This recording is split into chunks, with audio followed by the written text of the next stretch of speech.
He said some people grow up to become killers.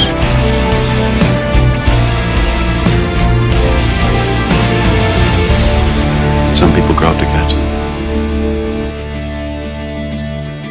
Yes, there are monsters, and it's okay to be afraid of them.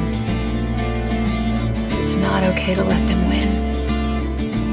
And it's not okay to be one. With no one wearing their real face, it's a whiteout of emotion, and I've only got my brittle bones to break the fall. When the love in letters fade, it's like moving in slow motion, and we're already too late if we arrive at all. And then we're caught up in the arms race, an involuntary addiction, and we're shedding every value our mothers thought.